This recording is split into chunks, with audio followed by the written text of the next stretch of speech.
So hello guys, good morning. સવારમાં મારે જવાનું હતું ખેતરે, જ્યાં અમે કાકડી રોપેલી ત્યાં અમે થાણા રાખીએ છીએ. પાછી બીજી વારની કાકડી રોપવાના છે, એટલા માટે કેરી પણ ઓછી આવી છે આ વખતે. તો એ ફટાફટ જો આ રીતના થાણા નાખી નાખ્યા.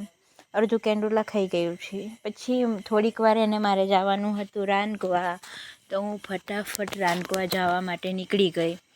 રાનકવા હું પહોંચી રહીને મારા ભાઈનો કોલ આવ્યો કે ઘરે ઇમરજન્સી છે, ફટાફટ આવી જાય. એટલે ફટાફટ હું ઘરે આવી ગઈ. પછી બપોરના અહીંયા કુંડામાં ચકલીનું પાણી પીવાનું પૂરું થઈ ગયેલું, તો પછી મેં પાણી પીવાનું લાગતી હતી.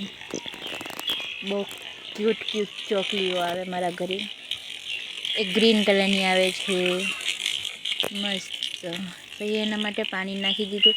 પછી સાંજેના છે ને તો ગાયના માટે ઘંટીથી કુસ્કી લાવવાની હતી, તો હું એ લેવા માટે ફટાફટ ઘંટીએ જવા નીકળી ગઈ. જો અમારા ગામનો સનસેટ મસ્ત લાગ્યા કરે. પછી હું ફટાફટ ઘંટીએ પહોંચી ગઈ, જ્યાં છે ને ફટાફટ વજન કરીને 20 કિલો 1 મણ એટલે લઈ લીધું. પછી ફટાફટ ગાડી પર પેલા કાકાએ જ મૂકી આપ્યું મને. ફટાફટ લઈને હું ઘરે આવી ગઈ.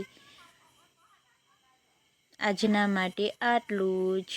Bye bye, good night, C you. મારા ગામમાં સનસેટ સારો દેખાય છે, એક જ સારું છે.